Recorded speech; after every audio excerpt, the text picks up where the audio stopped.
Hello everyone and welcome back to my channel. तो इस episode के स्टार्ट में हम देखते हैं कि हारी दादाजी को बता रही होती है कि मैंने कुछ भी जानबूझकर नहीं किया, मैं बस एक ब्लाइंड डेट पर गई थी और वहाँ पर मुझे प्रेसिडेंट खान मिल गए। तो दादाजी कहते हैं कि ब्लाइंड डेट, तुम ब्लाइंड डेट पर क्यों गई थी? तो हारी कहती है कि मैं मरीन ग्रुप की यंगसोई की फ्रेंड हूँ, उसे ब्लाइंड डेट पर नहीं जाना था और फिर मेरा सच पता चलने के बाद सर ने मुझे फेक डेटिंग करने का कहा था ताकि उन्हें मजीद ब्लाइंड डेट्स पर ना जाना पड़े। तो दादाजी कहते हैं कि इसका मतलब कि तुम दोनों सच में डेट नहीं कर रहे थे बल्कि मुझे बेवकूफ बनाने की कोशिश कर रहे थे। हारी भी दादाजी को अपनी रियल डेटिंग के बारे में बताने लगती है। तो दादाजी कहते हैं कि जब तुम दोनों डेट ही नहीं कर रहे फिर तो बात ही खत्म हो गई, तो अब तुम खांग तेमू से मिलना बंद कर दो, लोग कहीं तुम्हारे इस ड्रामे का गलत मतलब ना निकाल लें। हारी भी दादाजी को कहती है कि मुझे आपको कुछ बताना है। तो दादाजी को चांग सुफुल की कॉल आ जाती है जो उन्हें प्रेसिडेंट खान के एक्सीडेंट के बारे में बताते हैं। फिर दादाजी जल्दी जल्दी जाने लगते हैं। दादाजी गिरने वाले होते हैं तो हारी उनको पकड़ लेती है। तो वो कहते हैं कि मैं ठीक हूँ और हारी को पीछे कर देते हैं। दादाजी वहाँ से चले जाते हैं और हारी भी टैक्सी लेकर हॉस्पिटल की तरफ जाने लगती है। दादाजी प्रेसिडेंट खान का वेट कर रहे होते हैं और प्रेसिडेंट खान की मॉम एंड डैड के एक्सीडेंट के बारे में सोच रहे होते हैं। हारी भी वहाँ पर आ जाती है। तो दादाजी कहते हैं कि तुम यहाँ पर क्या कर रही हो? मैंने तुमसे कहा था ना कि तुम्हारे ड्रामे को लोग गलत ना समझें। हारी उन्हें दादाजी कहती है तो वो कहते हैं कि खबरदार, अगर तुमने मुझे आइंदा दादाजी कहा तो खांग तेमू का एक्सीडेंट तुम्हारी वजह से हुआ है। तो प्रेसिडेंट खान वहाँ पर आते हैं और कहते हैं कि मैं ठीक हूँ दादाजी। तो दादाजी प्रेसिडेंट खान से पूछते हैं कि तुम सच में ठीक हो ना, तुम्हें कहीं ज्यादा चोट तो नहीं लगी? फिर प्रेसिडेंट खान हारी को देख रहे होते हैं। तो दादाजी कहते हैं कि तुमने ये सब ड्रामा किया ताकि तुम ब्लाइंड डेट्स पर ना जाओ,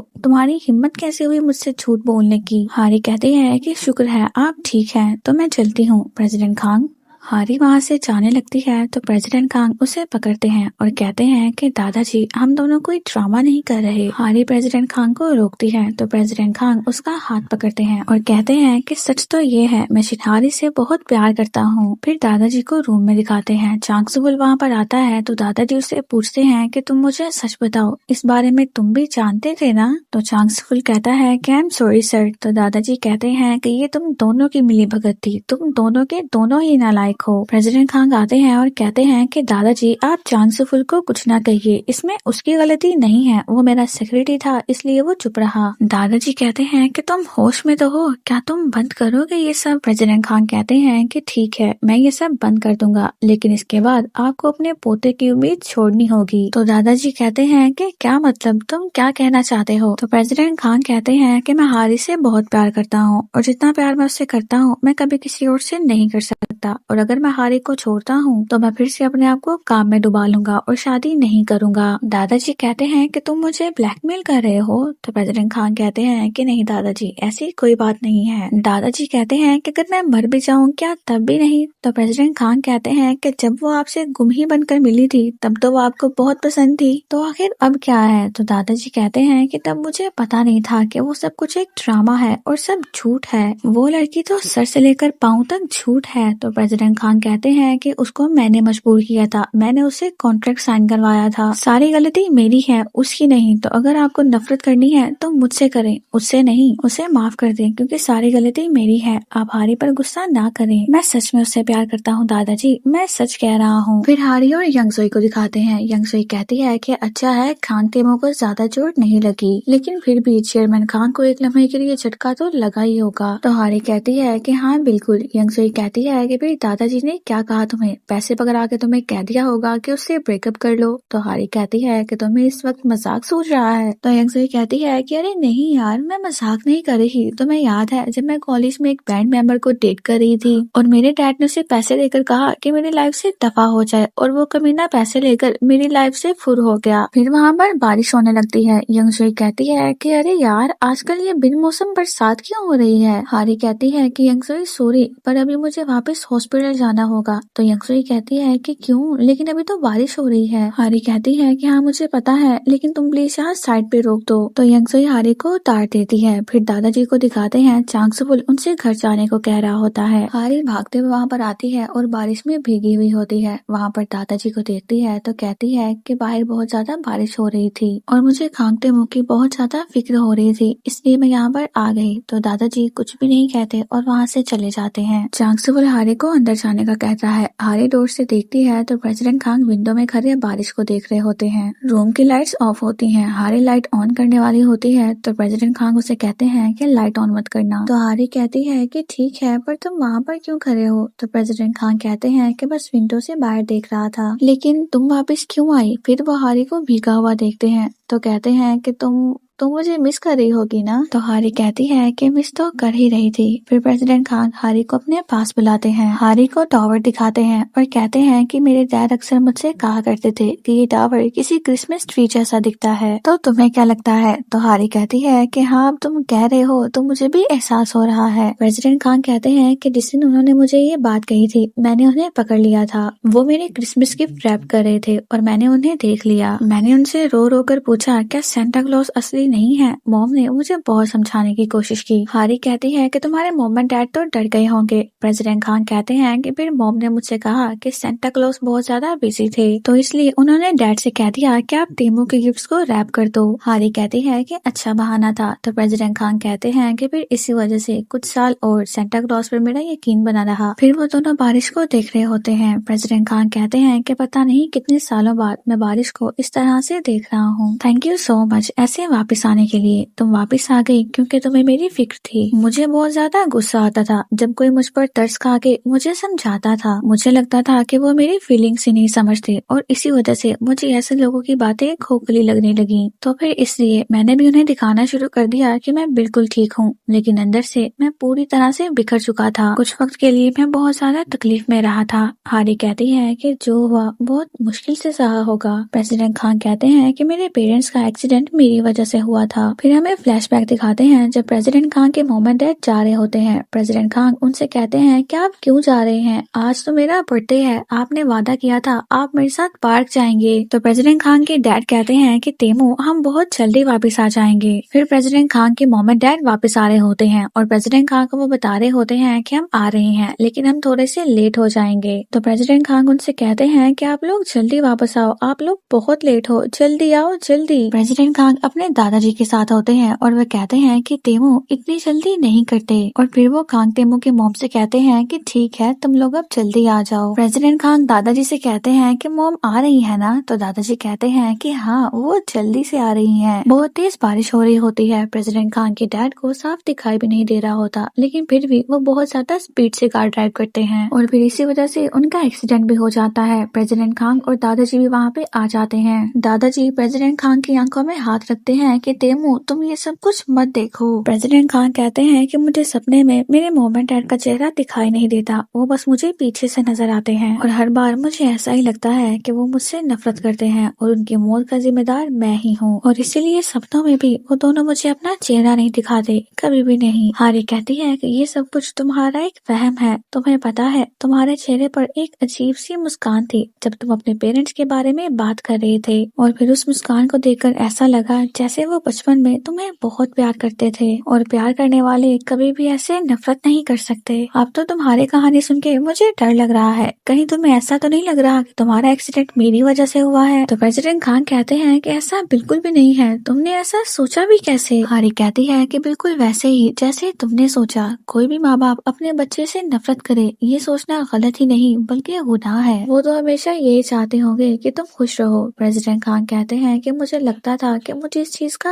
हक ही नहीं है कि मैं उस चीज के लिए कभी अपने आप को माफ कर पाऊँ। हारी प्रेसिडेंट खान को हक करती है और कहती है कि तुम्हारे पेरेंट्स चाहते हैं कि तुम उस चीज का अपने आप को कसूरवार मत ठहराओ और तुम अपनी जिंदगी में आगे बढ़ते रहो और खुश रहो, सिर्फ यही उनकी दुआ है। और फिर वो दोनों एक दूसरे को हक करके रखते हैं। फिर हमें सुबह में हारी को दिखाते हैं जो प्रेसिडेंट खान के पास से ही सोकर उठती है और कहती है कि मैं यहीं पर ही सो गई, मैं ऐसे कैसे कर सकती हूँ? फिर वो आराम से उठती है, प्रेसिडेंट खान के ब्लैंकेट को ठीक करती है और उनके चिक्स पे किस करते हुए वहाँ से चली जाती है। फिर हारी छुपते हुए घर के अंदर आती है। हारी की मॉम उठती है और अपने रूम से बाहर आती है। हारी डर जाती है तो हारी की मॉम कहती है कि तुम तुम इतनी सुबह सुबह कहाँ जा रही हो? तो हारी कहती है कि वो मुझे ऑफिस में काम है तो इसलिए मुझे आज जल्दी जाना है। तो हारी की मॉम कहती है कि अरे मेरी बच्ची कितना काम करती है, लेकिन कोई बात नहीं, तुम ये कर सकती हो। अब तुम आराम से जाओ और खाना टाइम से खाना और उल्टी सीधी चीजें मत खाना। मुझे तुम पर नाज है मेरी बच्ची। और हारी को बाहर करती हैं और कहती हैं कि चलो अब जाओ भी। तो हारी कहती है कि जी हाँ। फिर हारी बाहर आती है और अपना मोबाइल ढूंढने लगती है और सोचती है कि कहीं मेरा मोबाइल हॉस्पिटल में तो नहीं रह गया। फिर यंगजुई वहाँ पर होती है जो हारी को हॉर्न देकर बुलाती है। हारी कहती है कि तुम यहाँ पर क्या कर रही हो? फिर हारी यंगजुई के साथ जा रही होती है। यंगजुई हारी को उसका मोबाइल देती है। हारी कहती है कि ये यहाँ पर था, अच्छा हुआ ये मिल गया, मुझे तो पता ही नहीं था कि मैंने इसे कार में छोड़ दिया है। यंगजुई कहती है कि तेरी और मीनू की वीडियो पे जो कमेंट्स आ रहे हैं तुम्हें शायद वो देखने चाहिए। तो हारी कहती है कि क्यों, क्या हो गया? तो यंगसुई कहती है कि तुम खुद ही देख लो एक बार, यूरा ने हंगामा कर दिया है। एक्चुअली तेरा फोन सुबह सुबह बहुत ज्यादा बज रहा था तो मैंने सोचा एक बार मैं चेक कर लेती हूँ। फिर हमें यूरा की पोस्ट दिखाते हैं जहाँ पर प्रेसिडेंट कांग और हारी की पिक्चर होती है। यूरा कहती है कि अगर दोनों साथ में कपल होते तो बहुत ज्यादा अच्छे लगते। 7 साल तक इसे मीनू पसंद था और दोस्ती के बहाने से ये मीनू से मिलती थी और अब काम का बहाना बनाकर उससे फ्लर्ट करती है। और हैरानी की बात तो ये है कि उस कंपनी का प्रेसिडेंट ही उसका बॉयफ्रेंड है। ये हमेशा मासूम बनने का ड्रामा करती है लेकिन इतनी घिरी हुई है कि एक साथ 2 लोगों को बेवकूफ बना रही है। एक नंबर की बदचलन है। हारी कमेंट्स देखने लगती है। सभी कमेंट कर रहे होते हैं कि अगर ऐसी बात है तो वो रिसर्चर तो बहुत तेज निकली। और क्या सच में गोफूर का प्रेसिडेंट उसका बॉयफ्रेंड है? दादाजी भी यही कमेंट्स पढ़ रहे होते हैं। लोग कह रहे होते हैं कि वो एक प्रेसिडेंट को धोखा दे रही थी और उसको पता कैसे नहीं चला। अपने बॉयफ्रेंड को काम दिलाने के लिए उसने प्रेसिडेंट का फायदा उठाया। ये तो किसी घटिया सीरियल की कहानी लगती है। ये लड़की तो पहुंची हुई निकली। फिर हमें कंपनी के एम्प्लॉयज को दिखाते हैं। वो आपस में बातें कर रहे होते हैं कि तुम्हें क्या लगता है लोग जो कमेंट कर रहे हैं वो सच है? तो दूसरा कहता है कि बिना आग के तो धुआं नहीं निकलता है, फोटो में तो यही लग रहा है। और वो प्रेसिडेंट होकर किसी एम्प्लॉय को डेट कैसे कर सकते हैं? ये तो सही नहीं है। दादाजी वहाँ पर आ जाते हैं और कहते हैं कि वीडियो डिलीट करने से और कमेंट ब्लॉक करने से क्या हो जाएगा जब तक तुम जैसे आस्तीन के सांप यहाँ पर मौजूद हैं। तो मैनेजर कहते हैं कि मैं तो बस फिक्रमंद था और कुछ नहीं। तो दादाजी कहते हैं कि अगर तुम्हें इतनी ही फिक्र है तो अपनी जुबान पर ताला लगाना सीखो और कुछ नहीं। फिर बहुत सारे एम्प्लॉयज मिस यो के पास आते हैं और पूछते हैं कि आपको सीनियर्स ने बुलाया था ना, तो उन्होंने आपसे क्या कहा? क्या वो शिनहारी को निकाल देंगे? मिस यो मिस किम से कहती हैं कि आपने वो पेपर बाहर लगाया था या फिर नहीं? तो मिस किम कहती हैं कि हाँ मैंने लगाया था। तो वो एम्प्लॉय पेपर भी दिखाता है जिसपे लिखा होता है कि नो एंट्री एक्सेप्ट टीम 1 और कहता है कि फूड डेवलपमेंट टीम के हम सभी एम्प्लॉयज हैं, हम सभी एक फैमिली की तरह हैं। वैसे क्या तुम लोग इस बारे में जानते थे कि वो लोग डेट कर रहे हैं? तो मिस्टर के कहते हैं कि मुझे एक बात बताओ, अगर हमें ये पता होता तो हमारे चेहरे पर ऐसे 12 बजे होते क्या? एम्प्लॉय कहता है कि वैसे हारी ने प्रेसिडेंट खान को पटाया कैसे और क्या प्रेसिडेंट खान को पता है कि हारी ने उन्हें धोखा दिया है? नहीं तो और क्या, आज तो वो ऑफिस भी नहीं आए हैं। कितना बड़ा झटका लगा होगा उन्हें ये धोखा खाकर। हारी वहाँ पर आती है और सॉरी कहती है कि मैं लेट हो गई। मिस यो कहती है कि तुम टाइम देख रही हो और तुमने मेरी कॉल भी पिक नहीं की। तो हारी कहती है कि सॉरी, वो दरअसल मेरा मोबाइल खो गया था। सभी एम्प्लॉयज वहाँ से चले जाते हैं। मिस यो कहती है कि तुम्हें पता है ना कि क्या हुआ है? हारी कहती है कि जी हाँ। हारी कुछ कहने वाली होती है तो मिस यो उसे कहती है कि तुम पहले मेरी बात सुनो। सीनियर्स चाहते हैं कि हम अपना काम रोक दें। उन्होंने वीडियो डिलीट कर दी और कमेंट्स भी ब्लॉक कर दिए, लेकिन फिर भी ये बात आग की तरह फैल गई और बहुत नुकसान हुआ है। और उन्हें लगता है कि हम जो प्रोजेक्ट कर रहे हैं हमें वो नहीं करना चाहिए क्योंकि वो तुमसे जुड़ा है। मिस किम कहती है कि फिर हमारे प्रोजेक्ट का क्या होगा? तो मिस यो कहती है कि वो उसे टीम 2 और टीम 3 को दे रहे हैं। तो मिस्टर खे कहते हैं कि फिर हम यहाँ पर आकर क्या करेंगे? यहाँ आकर हम मक्खियाँ मारेंगे क्या? तो मिस यो कहती है कि टीम 2 और 3 को हम असिस्ट करेंगे। मिस किम कहती है कि सारी मेहनत हमने की और एंड में वाह वाह वो लोग लूट जाएंगे। मिस्टर खे कहते हैं कि इस बार सोचा था कि पक्का प्रमोशन हो जाएगा लेकिन नहीं होगा। यंगसुई को दिखाते हैं जो हारी से कॉल पर बात कर रही होती है और उसे बता रही होती है कि चेयरमैन कांग ने सब कुछ तेमू को बताने से मना किया है क्योंकि वो आसमान सर पे उठा लेगा। और तुम बताओ, तुम ठीक तो हो ना? तुम्हारी टीम कहीं तुम्हें ताने तो नहीं मार रही? टांगे तोड़ दूंगी उनकी मैं। तो हारी कहती है कि नहीं ऐसा नहीं है, मैं बस अपने कोवर्कर्स के साथ अभी लंच के लिए निकल रही हूँ, तो मैं तुमसे बाद में बात करती हूँ। तो यंगसुई कहती है कि चल ठीक है, हम बाद में आराम से बात करते हैं। फिर वो वहाँ पर लूसी को आते हुए देख लेती है और फिर जानबूझकर आई लव यू टू कहने लगती है और किस देते हुए कॉल बंद कर देती है। लूसी कहती है कि तुम कुछ ज्यादा ही खुश लग रही हो। तो यंगसुई कहती है कि हाँ मैं हूँ, ऐसे घूर क्या रही हो, कुछ कहना चाहती हो क्या? तो लूसी कहती कहती है कि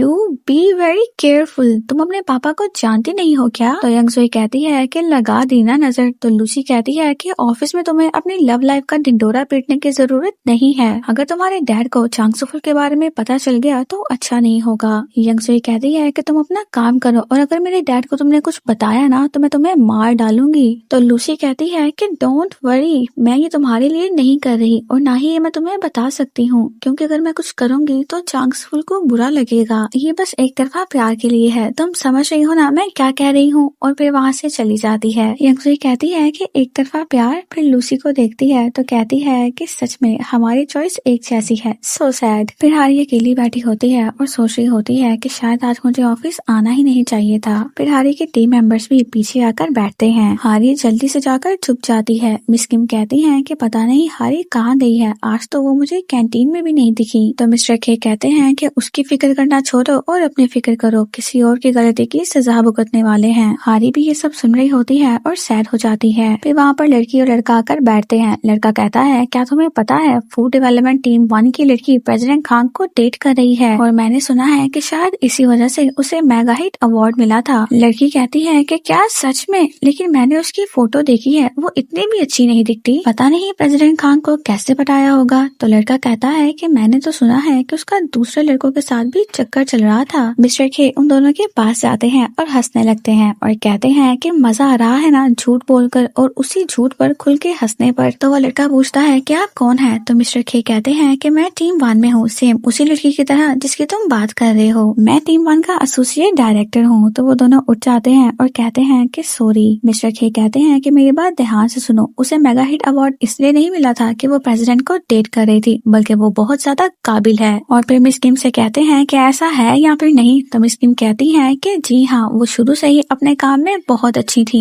मिस यो कहती है कि इसीलिए तो सीनियर्स के रहते हुए उसे मेगा हिट अवार्ड मिला था। मिस्टर खे कहते हैं कि और वो सीनियर मैं हूँ, वो मुझे हराकर वो अवार्ड जीती है। और जब पूरा सच ना पता हो तो पता है क्या करना चाहिए, अपना मुंह बंद रखना चाहिए। और हमारी मिशन बहुत ज्यादा बल्कि बहुत ज्यादा खूबसूरत है तुम्हारे सामने। तो वो लड़की कहती है कि एक्सक्यूज मी। तो लड़का कहता है कि ये सही कह रहे हैं, चलो हम यहाँ से चलते हैं। मिस किम मिस्टर खे से कहती है कि क्या बात है, आपने तो आज कमाल ही कर दिया। मिस यो कहती है कि ज्यादा कंप्लेन तो तुम ही कर रहे थे और अब उनके सामने हीरो बन गए। तो मिस्टर खे कहते हैं कि हीरो तो मैं हूँ ही, मैं अपनी फैमिली की बुराई खुद कर सकता हूँ लेकिन किसी और के मुंह से नहीं सुन सकता। हारी भी सामने आकर खड़ी हो जाती है। तो मिस्टर खे कहते हैं कि तुम यहाँ पर कब से खड़ी हो? फिर हारी रोते हुए उनके पास आने लगती है, गिर जाती है और दोबारा से खड़ी होकर आती है, उन सबको हक करती है और कहती है कि आई एम सॉरी, मुझे लगा था कि तुम सब मुझसे नफरत करते हो, thank you so much and I love you. फिर यंग सोई को दिखाते हैं जो हारी के घर आती है। हाओमिन से पूछती है कि क्या यहाँ पर कुछ बुरा हुआ है? तो हाओमिन कहता है कि नहीं और अपनी मॉम से पूछता है कि मॉम यहाँ पर कुछ बुरा हुआ है क्या? तो उसकी मॉम कहती है कि नहीं, क्यों? तो हाओमिन कहता है कि यंग सोई पूछ रही है। फिर हाओमिन वहाँ से चले जाता है। यंग सोई हारी की मॉम से कहती है कि मुझे बियर और फ्राइड चिकन चाहिए, एक मेरे लिए और एक हारी के लिए। और फिर खुद ही बियर लेने लगती है। वहाँ पर बैठी हुई लेडीज बातें कर रही होती हैं कि तुम्हें पता है गो फूड के प्रेसिडेंट एक एम्प्लॉय को डेट कर रहे थे और उसने प्रेसिडेंट को धोखा दिया है, बहुत ही चालू लड़की है। और फिर यहाँ की लड़की भी तो गो फूड में काम करती है। यंग सोई का ध्यान उनकी बातों में होता है तो बियर नीचे गिर रही होती है। हारी के डैड कहते हैं कि तुम क्या कर रही हो, बियर नीचे गिर रही है, तुम्हारा ध्यान कहाँ है? इतने में उन लेडीज के साथ बैठा हुआ आदमी हारी के डैड को बुलाता है और कहता है कि आपकी बेटी भी तो गो फूड में काम करती है ना? तो हारी के डैड कहते हैं कि जी हाँ, क्या हुआ? फिर वो पूछने वाला होता है तो यंग सोई जोर से चिल्लाती है। हारी की मॉम कहती है कि क्या हुआ, तुम चिल्लाई क्यों? वो आदमी दोबारा से पूछने के लिए आगे आता है तो यंग सोई उनके बीच आती है और कहती है कि आज यहाँ पर जितने भी लोग बैठे हैं उनके खाने और पीने का बिल मैं दूंगी। तो सभी कस्टमर्स कहते हैं कि क्या सच में? और फिर बहुत सारा खाना ऑर्डर करने लगते हैं। फिर हमें प्रेसिडेंट खान और चांग सुफुल को दिखाते हैं। चांग सुफुल प्रेसिडेंट खान को कोट पहना रहा होता है। वहाँ पर नर्स आती है तो उन्हें देखकर हंसती है। तो वो दोनों बोलते हैं कि ऐसा कुछ नहीं है। तो वो नर्स कहती है कि मैं बाद में आती हूँ और वहाँ से जाने लगती है। वो दोनों कहते हैं कि अरे नहीं रुकिए, आप कहाँ जा रही हैं? प्रेसिडेंट खान चांग सुफुल से कहते हैं कि ये सारी तुम्हारी गलती है। चांग सुफुल कहता है कि मेरी गलती कैसे है? प्रेसिडेंट खान कहते हैं कि नहीं तो और मेरी गलती है। तो फिर चांग सुफुल दोबारा से कोट पहनाने लगता है। दूसरी साइड को आकर कोट पहनाता है तो प्रेसिडेंट खान कहते हैं कि अब तुम मुझे शौक देने लगे हो अपनी गर्म सांसों से। तो चांग सुफुल कहता है कि तुमने ऐसे क्यों बोला? तो प्रेसिडेंट खान कहते हैं कि और क्या मैं तुम्हारे कानों में आकर चिल्लाता मेरे हीरो? तो चांग सो-फुल कहता है कि देखो मैं तुम्हारा कोई हीरो नहीं हूँ। फिर जब दोबारा कोट पहनाने लगता है तो प्रेसिडेंट खान कहते हैं कि अच्छा है, कौन सा परफ्यूम है? तो चांग सो-फुल कहता है कि अरे अब बस भी करो, अब अपने सारे बटन तुम खुद ही लगा लो। प्रेसिडेंट खान ने चांग सो-फुल से बहुत सारी बुक्स मंगवाई होती हैं। चांग सो-फुल कहता है कि इतनी सारी बुक्स का तुम क्या करोगे? प्रेसिडेंट खान कहते हैं कि मैं यहाँ पर बहुत ज्यादा बोर हो रहा हूँ, दादाजी काम तो करने नहीं देते तो मैं और क्या करूँ। फिर प्रेसिडेंट खान देखते हैं तो बुक्स में डॉल भी होती है। चांग सो-फुल कहता है कि मुझे लगा तुम्हें अच्छा लगेगा,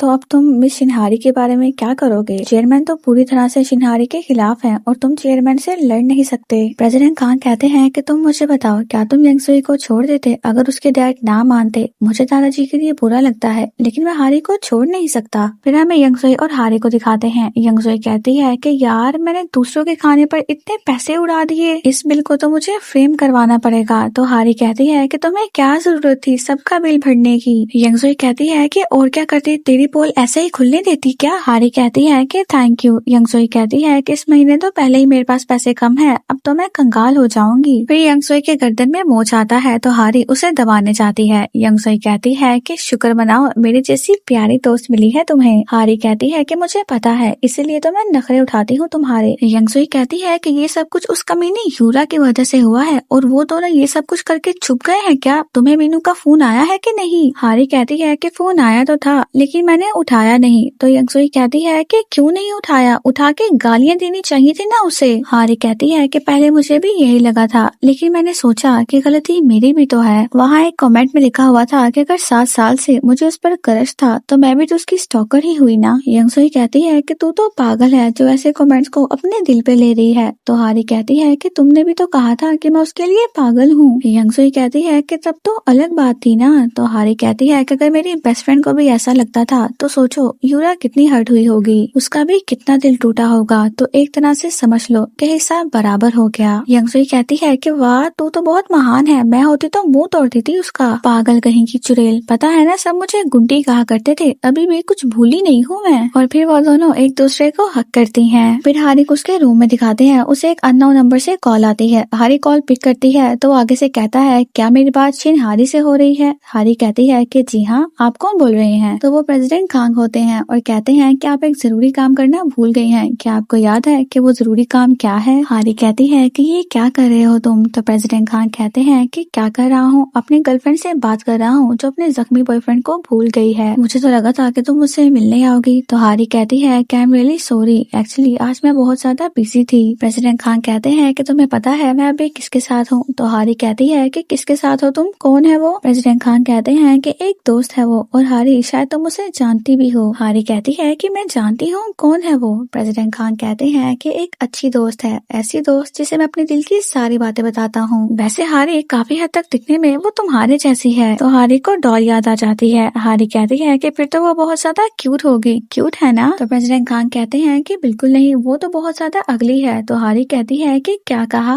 प्रेसिडेंट खान कहते हैं कि मजाक कर रहा हूँ, एक्चुअली वो खास दोस्त तुम्हारा वो गिफ्ट है जो मुझे तुमने दिया था जब हम दोनों कॉन्सर्ट में गए थे। ये वही डॉल है जिससे मैं रोज अपनी सारी परेशानियां शेयर करता हूँ। तो हारी कहती है कि ओह तुम उस गिफ्ट की बात कर रहे हो? तो प्रेसिडेंट खान कहते हैं कि क्या बात है हारी, तुम मुझे कुछ परेशान लग रही हो। तो हारी कहती है कि अरे नहीं, मैं तो बस आह भर रही थी। तो प्रेसिडेंट खान कहते हैं कि अच्छा, तो बॉयफ्रेंड से बात करते हुए तुम्हें नींद आ रही है, हाउ रूड। तो हारी कहती है कि नहीं ऐसी बात नहीं है, वो कल रात को मैं ठीक से सो नहीं पाई। तो प्रेसिडेंट खान कहते हैं कि सो नहीं पाई, तुम सारी रात खर्राटे मार रही थी। तो हारी कहती है कि नहीं बिल्कुल नहीं, मैं सच में मार रही थी क्या? तो प्रेसिडेंट खान कहते हैं कि बिल्कुल नहीं। और हारी तुम्हें पता है अभी मुझे बहुत हल्का फील हो रहा है, मुझे बहुत बुरा लग रहा था कि हमें अपना रिश्ता दादाजी से इतने दिन छुपा कर रखना पड़ा, लेकिन अब दादाजी को हमारे रिश्ते के बारे में बताने के बाद मुझे बहुत अच्छा लग रहा है। अब मैं सबको हमारे बारे में बता सकता हूँ और सबके सामने तुमसे मिल सकता हूँ। तो अब जब सबको पता चल गया है तो हारी क्या हम दोनों शादी? प्रेसिडेंट खान अभी इतना बोलते ही है कि टाइम आउट हो जाता है और उन दोनों की आवाज कट जाती है। प्रेसिडेंट खान कहते हैं कि अरे अब तो मेरे पास और कॉइन्स भी नहीं है। फिर प्रेसिडेंट खान अपने रूम में आ रहे होते हैं और कहते हैं कि इतनी जरूरी बात मैं हारी को बता भी नहीं सका। फिर उन्हें दादाजी की आवाज आती है जो कह रहे होते हैं कि हाँ मैं अगले महीने ही खांग तेमू को न्यूयॉर्क भेज रहा हूँ, तो तुम वहाँ पर गाड़ी और घर का इंतजाम कर लेना। और फिर दादाजी कॉल बंद कर देते हैं। प्रेसिडेंट खान कहते हैं क्या मुझे यूएस जाना है? तो दादाजी कहते हैं कि तुम अब तक कहाँ पर थे? प्रेसिडेंट खान कहते हैं क्या आप मेरी बात का जवाब दें, क्या आप मुझे यूएस भेज रहे हैं। तो दादाजी कहते हैं कि पहले तुम बैठ तो जाओ। प्रेसिडेंट खान कहते हैं कि आपने मुझसे एक बार पूछा तक नहीं, क्या आप मुझे हारी से दूर कर रहे हैं? तो आप हम दोनों को अलग करना चाहते हैं और क्या ऐसा करने से हम अलग हो जाएंगे? दादाजी कहते हैं कि हाँ मैं जानता हूँ, ये तुम दोनों को अलग करने के लिए काफी नहीं है। प्रेसिडेंट खान कहते हैं कि फिर आप ऐसा क्यों कर रहे हैं, आप ऐसे तो नहीं थे। दादाजी कहते हैं कि चलो मान लो मैं हाँ कर देता हूँ तुम दोनों के इस रिश्ते के लिए, लेकिन जब लोगों को इन सब के बारे में पता चलेगा तो क्या वो कभी ऑफिस में आराम से काम कर पाएगी? सब लोग तुम दोनों के बारे में अजीब अजीब बातें करेंगे, तुम्हें तो फर्क नहीं पड़ेगा लेकिन उसका काम करना मुश्किल हो जाएगा। तो इसलिए 2 सालों तक तुम अमेरिका की ब्रांच में जाकर काम करो। अगर 2 साल के बाद तुम्हारा इरादा नहीं बदलता तो मैं वही करूँगा जो तुम कहोगे। तो प्रेसिडेंट खान कहते हैं कि नहीं दादाजी, चाहे 2 साल हो या 20 साल, मेरी फीलिंग्स कभी नहीं बदलेंगी और अब मैं एक पल भी उससे दूर नहीं होने वाला और अब मैं हारी से शादी करने वाला हूँ दादाजी। दादाजी कहते हैं कि ये तुम क्या कह रहे हो? प्रेसिडेंट खान कहते हैं कि उसके बाद कोई भी हमारे बारे में बातें नहीं बना पाएगा, बस आप इस रिश्ते के लिए मान जाएं दादाजी। हारी को दिखाते हैं जो सोच रही होती है कि मुझे इन सब के बारे में कांग तेमू को पहले ही बता देना चाहिए था। प्रेसिडेंट कांग सोच रहे होते हैं काश कि मैं ये कह सकता कि मैं हारी से शादी करना चाहता हूँ, और इसी तरह दोनों एक दूसरे के बारे में सोच रहे होते हैं। फिर हमें यंग सुई और चांग सुफुल को दिखाते हैं, दोनों पार्किंग लॉट में होते हैं। चांग सुफुल कहता है कि हम संडे को डिनर पे जाएंगे, तो यंग सुई कहती है कि हम दोनों ही एक दूसरे के लिए टाइम नहीं निकाल पा रहे हैं ना, तो इसलिए संडे को हम किसी अच्छी सी जगह पर जाएंगे। और फिर वहाँ पर यंग सुई के डैड भी आ जाते हैं। यंग सुई अपने डैड को देखती है तो कहती है कि आप यहाँ पर क्या करने आए हैं?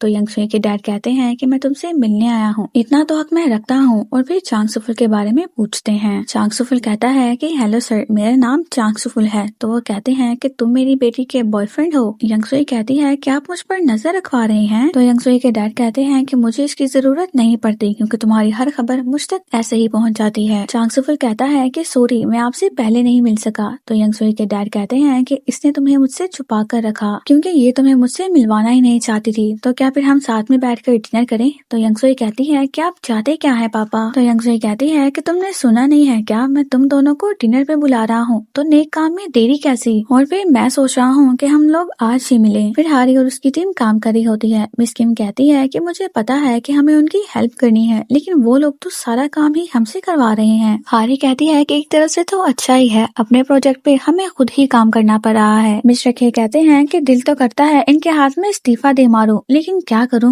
मजबूर हूं मैं, मेरी तो अभी तक शादी भी नहीं हुई। तो मिस किम कहती हैं कि शादी, तो आप इस यो से शादी करेंगे? तो मिस्टर खे कहते हैं कि अब और क्या करूं, सारी कंपनी को पता चल चुका है, अब हाँ कही है तो जिम्मेदारी तो लेनी पड़ेगी। तो मिस यो वहाँ पर आती हैं और कहती हैं कि बकवास बंद करो, मुझे नहीं करनी। फिर हारी मिस यो को छेड़ती है कि मन में लड्डू फूट रहे हैं या नहीं। फिर वहाँ पर दादाजी का सेक्रेटरी आता है जो हारी से आकर कहता है कि चेयरमैन आपको बुला रहे हैं। हारी परेशान हो जाती है कि चेयरमैन अभी मुझसे मिलना चाहते हैं। तो हारी अपने टीम मेंबर से कहती है कि मैं बस अभी आती हूँ। हारी सेक्रेटरी किम के साथ चली जाती है। हारी के टीम मेंबर्स कहने लगते हैं कि हारी को क्यों बुलाया है, कहीं हारी को निकालने तो नहीं वाले। तो मिस यो कहती है कि ऐसी मनहूस बातें मत करो, देखते हैं क्या होता है। हारी दादाजी से पूछती है कि आपने मुझे यहाँ पर क्यों बुलाया है? दादाजी कहते हैं कि मैं चाहता हूँ कि तुम तेजोन चले जाओ जब तक ये मामला ठंडा नहीं होता। तो हारी कहती है कि तेजोन, वहाँ पर तो हमारा डिस्ट्रीब्यूशन सेंटर है और वहाँ पर मेरी जैसी रिसर्चर का क्या काम? तो दादाजी कहते हैं कि अगर तुम्हें मंजूर नहीं है तो तुम रिजाइन कर दो। फिर हमें हॉस्पिटल में 2 नर्स को दिखाते हैं जो इसी बारे में बात कर रही होती हैं। कहती हैं कि अमीर लोगों की तो पहुंच ही बहुत होती है, सारी पोस्ट ही हटवा दी है, और तुम्हें क्या लगता है क्या हारी अभी भी वहाँ पर काम कर रही होगी? तो दूसरी नर्स कहती है कि उसी तो निकाल दिया होगा, चेयरमैन के बेटे को डेट करने के साथ साथ वो किसी दूसरे लड़के को भी डेट कर रही थी, अब उसे ऐसे थोड़ी ना छोड़ेंगे। प्रेसिडेंट खान भी ये सारी बातें सुन रहे होते हैं। नर्स के पास आते हैं और उससे आकर पूछते हैं कि आप अभी किस बारे में बात कर रही थी? प्रेसिडेंट खान अपने रूम में जाते हैं। चांग सुफुल कहता है कि तुम अभी तक कहाँ थे?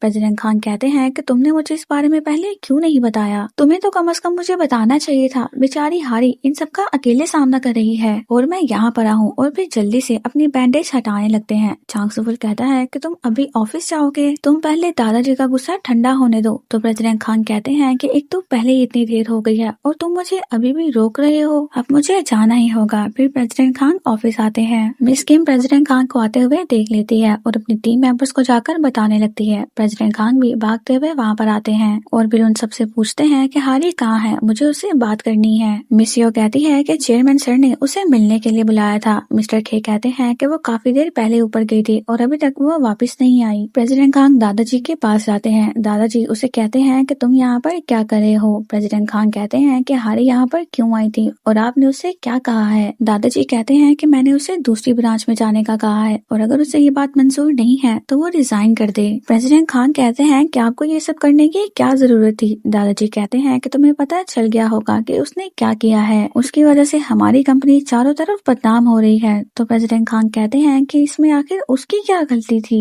अगर इन सब में किसकी गलती है तो वो मेरी है, ये सब कुछ होता ही ना अगर मैं उसे प्यार न करता। दादाजी कहते हैं कि तुम्हें अभी पता ही नहीं है कि ये मसला कितना बड़ा है। बोर्ड ऑफ डायरेक्टर्स कहीं इन सब की जिम्मेदार तुम्हें ठहराकर तुम्हें रिजाइन करने का न कह दें। प्रेसिडेंट खान कहते हैं कि अगर वाकई ऐसा होता है तो मैं इन सब की जिम्मेदारी ले लूंगा, लेकिन हारी वो यहाँ से कहीं नहीं जाएगी। फिर हारी के मॉम एंड डैड को दिखाया जाता है। वहाँ पर उसी दिन वाली लेडीज आती हैं जो कहती हैं कि अरे आज तो वो लड़का यहाँ पर नजर ही नहीं आ रहा। तो हारी की मॉम कहती हैं कि कौन सा लड़का, और फिर हारी के डैड को बुलाती हैं और कहती हैं कि क्या ये वही लड़का है जिसकी आप बात कर रही हैं। तो लेडीज कहती हैं कि अरे नहीं नहीं, उस दिन एक टॉल सा और हैंडसम सा लड़का था यहाँ पर, उसी ने हमारे लिए खाना बनाया था और उसके साथ एक लड़की भी थी। तो हारी की मॉम कहती है कि कहीं ये हारी और हाउमिन की बात तो नहीं कर रहे, मेरे दोनों बच्चे भी तो लंबे हैं, बिल्कुल मेरे पर गए हैं। इतने में वहाँ पर प्रेसिडेंट खान आ जाते हैं। तो वो लेडी कहती है कि अरे हो रहा, इसी की तो मैं बात कर रही थी। हारी के डैड कहते हैं कि अरे नहीं नहीं, ये कैसे हो सकते हैं, ये तो मेरी बेटी के ऑफिस में काम करते हैं, ये यहाँ पर काम नहीं करते। हारी की मॉम कहती है कि हेलो मिस्टर खे, लेकिन आप यहाँ पर कैसे आ गए। तो प्रेसिडेंट खान कहते हैं क्या हारी घर पर आ गई है। तो हारी के डैड कहते हैं कि हारी तो ऑफिस गई हुई है। हारी की मॉम कहती है कि आप भी तो उसी के ऑफिस में काम करते हैं ना। फिर हामिद वहाँ पर आता है तो प्रेसिडेंट खान उसके पास जाते हैं और कहते हैं कि क्या हम अकेले में बात कर सकते हैं। और फिर प्रेसिडेंट खान हारी की मॉम एंड डैड से कहते हैं कि मुझे माफ कीजिएगा, आज मैं थोड़ा सा जल्दी में हूँ, आपसे मैं बाद में अच्छे से मिल लूंगा मम्मी और पापा। फिर प्रेसिडेंट खान हामिद को वहाँ से लेकर चले जाते हैं। हारी की मॉम कहती है कि उसने हमें मम्मी और पापा कहा, क्या तुमने सुना। तो हारी के डैड कहते हैं कि हाँ कहा तो है। फिर हारी को दिखाते हैं जो यूं ही स्ट्रीट्स पर घूम रही होती है और दादाजी के साथ हुई की बातों को सोच रही होती है। फिर हमें फ्लैशबैक दिखाते हैं। हारी दादाजी से कहती है कि आप चाहते हैं कि मैं अपना काम छोड़ दूं और रिजाइन कर दूं। तो दादाजी कहते हैं कि हाँ, मैं चाहता हूँ कि तुम इस कंपनी को छोड़कर चली जाओ। हारी पहले तो सुनकर अपसेट होती है, लेकिन फिर बोल ही पड़ती है कि मैं ये नहीं कर सकती सर। दादाजी कहते हैं कि तुमने क्या कहा। तो हारी कहती है कि मैं रिजाइन नहीं कर सकती, आप जानते भी हैं मैंने यहाँ तक पहुँचने के लिए कितनी मेहनत की है, मैंने कितने सारे प्रोडक्ट्स बनाए हैं, मैंने टॉप 5 प्रोडक्ट्स बनाए हैं और मेरी बकेट लिस्ट फिश टॉप 3 में आती है सर, और मैं मेगा हिट अवार्ड जीतने वाली सबसे यंगेस्ट एम्प्लॉय हूँ, तो आप मुझे रिजाइन करने का ना कहें सर। फिर खड़ी होती है और कहती है कि अगर प्यार करना जुर्म है तो मैं मुजरिम जरूर हूँ, लेकिन रिजाइन मैं सर रिजाइन नहीं कर सकती, आप मुझे माफ कर दें। फिर हारी खुद से कहती है कि मैंने कुछ ज्यादा ही बोल दिया, पागल हूँ मैं भी, वो सब कुछ क्यों कहा मैंने। फिर हामिद प्रेसिडेंट खान को बताता है कि हारी कॉल पिक नहीं कर रही है और पूछता है कि क्या हुआ है। तो प्रेसिडेंट खान कहते हैं कि मैं तुम्हें सब कुछ बाद में बता दूंगा, और क्या मैं तुम्हारा मोबाइल ले सकता हूँ क्योंकि मेरा मोबाइल अभी मेरे पास नहीं है। तो हामिद बस खड़ा रहता है। तो प्रेसिडेंट खान उसके कंधे पर हाथ रखते हैं और कहते हैं कि साले साहब। तो हामिद अपना मोबाइल दे देता है और कहता है कि आप मेरी बहन को मना लेना, मेरे होने वाले जीजू। हारी की मोम वहाँ पर आ जाती है और कहती है कि ये तुम्हारा जीजू कैसे लगा। हारी के डैड कहते हैं कि जिस तरह से तुम अंदर हमसे बात करके आए हो और अभी जैसे तुम बात कर रहे हो। तो हारी की मोम कहती है क्या तुम दोनों डेट कर रहे हो, और फिर गुस्से से बोलने लगती है कि तुम्हारा हारी से क्या रिश्ता है, मुझे जवाब दो, और तुम किस हक से हमारे घर के अंदर आए और किस हक से हारी के बारे में तुम पूछ रहे हो। तो प्रेसिडेंट खान अभी बोलते हैं कि एक्चुअली मम्मी दरअसल। तो हारी की मोम उन्हें मारने लगती है और कहती है कि मम्मी मम्मी किसको कहा है, खबरदार जो तुमने मुझे मम्मी कहा तो 40 साल के बुढ़े होकर तुम मेरी हारी को डेट कर रहे हो, शर्म नहीं आती है तुझे, मैं दांत तोड़ दूंगी तेरे। तो हामिद प्रेसिडेंट खान से कहता है कि आप यहाँ से चले जाएं। हारी की मोम कहती है कि तुम इसे क्यों भगा रहे हो। प्रेसिडेंट खान कहते हैं कि मैं आपको बाद में सब कुछ बता दूंगा मम्मी पापा, और और फिर भागते हुए वहाँ से जाने लगते हैं। हारी की मॉम कहती हैं कि फिर से मम्मी कहा मैं तेरी टांगे तोड़ दूंगी बुढ़ा कहीं का। हाओमिन कहता है कि मम्मी ये आप क्या कर रही हैं, वो मिस्टर खे नहीं है बल्कि गो फूड के प्रेसिडेंट खान तेमू हैं। हारी के डैड कहते हैं कि ये तुमने क्या बोला, ऐसा नहीं हो सकता। तो हाओमिन कहता है कि मैं सच कह रहा हूँ, मैंने इतनी मुश्किल से अपने पेट में बात छुपा कर रखी थी, आपको एक अमीर दामाद मिलने वाला है। तो हारी की मॉम कहती है कि क्या कहा तुमने, अमीर प्रेसिडेंट, सच्ची? फिर प्रेसिडेंट खान को दिखाते हैं जो हारी के नंबर पर कॉल कर रहे होते हैं लेकिन कॉल नहीं होती। प्रेसिडेंट खान कहते हैं कि आखिर तुम कहाँ चली गई हो हारी। फिर हमें चांगसुफुल और यंगसुई को दिखाते हैं जो यंगसुई के डैड से मिलने के लिए आ रहे होते हैं। यंगसुई कहती है कि तुम सुनो ना, क्या तुम्हें सच में जाना है? अगर तुम्हें नहीं जाना तो हम वापस चलते हैं ना, तुम मेरे पापा को नहीं जानते, वो कभी भी अपने तेवर बदल सकते हैं। तो चांगसुफुल कहता है कि कोई बात नहीं, एक ना एक दिन तो हमें उनसे मिलना ही है ना, तो चलो अब चलते हैं। फिर यंगसुई के डैड पूछते हैं कि तुम दोनों कब से डेट कर रहे हो? चांगसुफुल कहता है कि ये कुछ महीनों से। यंगसुई के डैड कहते हैं कि मैं एक बेटी का पिता हूँ तो इस वजह से मैंने थोड़ी सी छानबीन करवाई है, तुम्हारे पेरेंट्स नहीं है और चेयरमैन खांग ने तुम्हें पाला है। तो चांगसुफुल कहता है कि जी।